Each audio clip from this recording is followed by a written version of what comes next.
Gusto mo bang magkalaman Gcash mo, sa pamamagitan lang ng panonood ng mga video? Sundan mo lang ang video na ito hanggang matapos. At agahan mo na ang pagpindot ng like at pasupport na rin ng Monty kong channel. Maraming thank you. Ilalagay ko na lang sa comment section ang link ng app, at sundan ang mga steps na gagawin ko. Una, pindutin ang link na nasa comment section. At pag napindot mo na, ganito ang lalabas, at una mong pindutin ay ang copy, dahil important yan, gaya lang ng jowa mo. Pag may lumabas na copied, ibig sabihin na copy mo na, at next ay pindutin ang install sa baba para ma-install mo na ang app. At pag may nakita kang, go to the app, yan ang pindutin mo, hindi yung kung saan-saan ka na lang nakapindot. Pindutin lang ang continue. Tipindutin lang ang install para ma-install mo na ang app, at hintayin lang na matapos ito. At yun nga, pag matapos mo na itong ma-e-install, open mo na lang ang app para magawa ang mga task. At pag nakita mo ang nakalagay rewards sa baba, yan ang pindutin, dahil nariyan ang mga task na gagawin.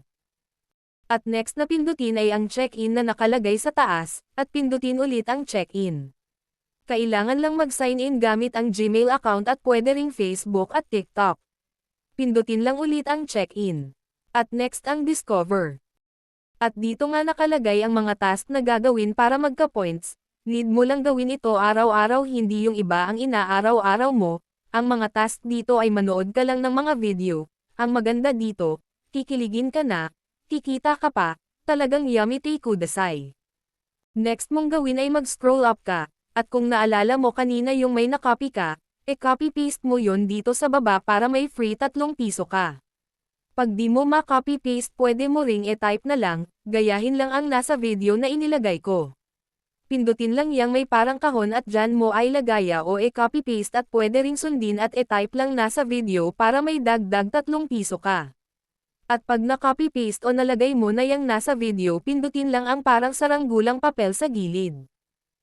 At pag natapos mo na mapindot ang saranggulang papel, pwede mo nang gawin ang mga task. Lahat ng task dito ay panood lang ng mga video. Habang nanood ka dito ng mga video ay nadadagdagan din ang points mo.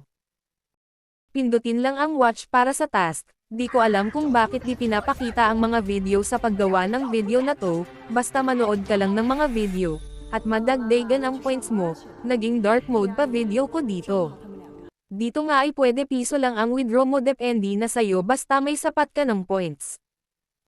Thanks for watching. Pa-like at share nyo na rin sa mga kaibigan nyo ang video na ito. God bless sa inyo.